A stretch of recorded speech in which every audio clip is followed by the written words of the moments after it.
അപ്പോൾ സ്വാദിഷ്ടമായ സാമ്പാർ എല്ലാവർക്കും ഇഷ്ടമാണ്. അപ്പോൾ നമ്മളെ ബാച്ചിലേഴ്സിനും അതുപോലെ ഈ സാമ്പാർ ഉണ്ടാക്കാൻ മടിയുള്ളവർക്കൊക്കെ ഇതുപോലെ ഒന്ന് ട്രൈ ചെയ്യാം. നല്ല ടേസ്റ്റുള്ള സാമ്പാറാണ്. എൻ്റെ സാമ്പാർ ഇത്തിരി ഫേമസ് ആണ് കേട്ടോ, അതും കൂടെ പറയട്ടെ.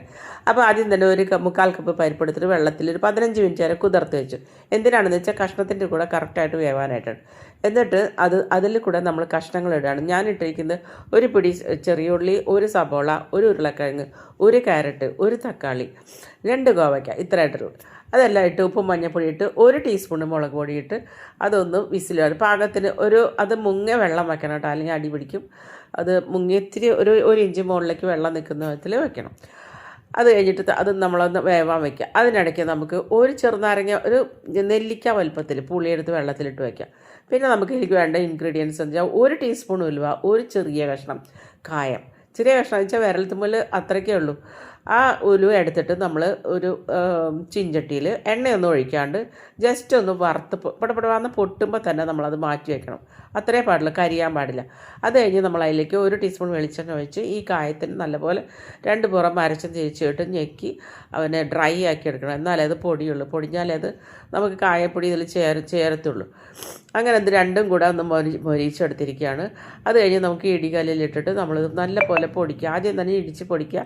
അത് കഴിഞ്ഞ് കുറച്ച് വെള്ളം ചേർത്തിട്ട് ഇങ്ങനെ ചുമ്മാ ചുറ്റിച്ചാൽ അതിങ്ങനെ നല്ലപോലെ കൊഴുപ്പോടുകൂടി അരഞ്ഞു കിട്ടും. അത് ഒപ്പം തന്നെ നമ്മൾ കുറച്ച് സാമ്പാർ പൊടി, അതായത് ഏത് സാമ്പാർ പൊടി ആയാലും കുഴപ്പമില്ല, 2 ടീസ്പൂൺ സാമ്പാർ പൊടി അതിലോട്ട് ഇടുക.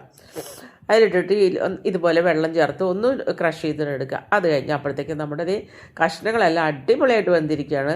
അപ്പോൾ അതിലേക്ക് നമ്മൾ ഈ അരച്ച് വെച്ച അരപ്പ് ചേർക്കുകയാണ്. അരപ്പ് ചേർത്തിട്ട് ഒരുപാട് തിളക്കിയൊന്നും വേണ്ട കേട്ടോ, അതിൻ്റെ സ്മെല്ലൊക്കെ പോകാൻ പാടില്ല. കുറച്ച് നേരം തിളപ്പിക്കാൻ പാടുള്ളൂ. അതോടൊപ്പം തന്നെ പുളിവെള്ളം ഒഴിക്കുക. പുളിവെള്ളം ഒഴിച്ച് കഴിയുമ്പോൾ ആ കഷ്ണത്തിലൊക്കെ പുളിവെള്ളം പിടിക്കും, ഈ മസാലയും പിടിക്കും.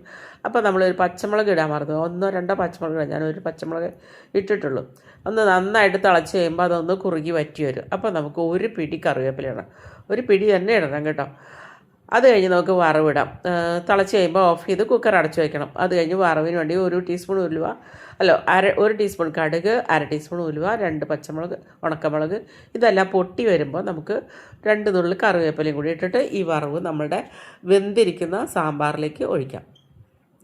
അപ്പോൾ നമ്മുടെ സാമ്പാർ റെഡി ആയിരിക്കുന്നത്. പക്ഷേ അതിൽ ഒന്നും കൂടി സ്വാദ് കൂട്ടണ്ടേ, അതിനായിട്ടാണ് 1 നുള്ളി പഞ്ചസാരയും 1 നുള്ളി ജീരകവും ചുമ്മാ ഒന്നിടുക, ഇട്ട് ഇളക്കുക, തിളയ്ക്കാൻ അനുവദിക്കുക, ഓഫ് ചെയ്യുക. പിന്നെ നമുക്ക് കുറച്ച് 1 പിടി മല്ലിയില ഇട്ടാൽ നമ്മൾ അടിപൊളി സാമ്പാർ റെഡി ആയിരിക്കുകയാണ്.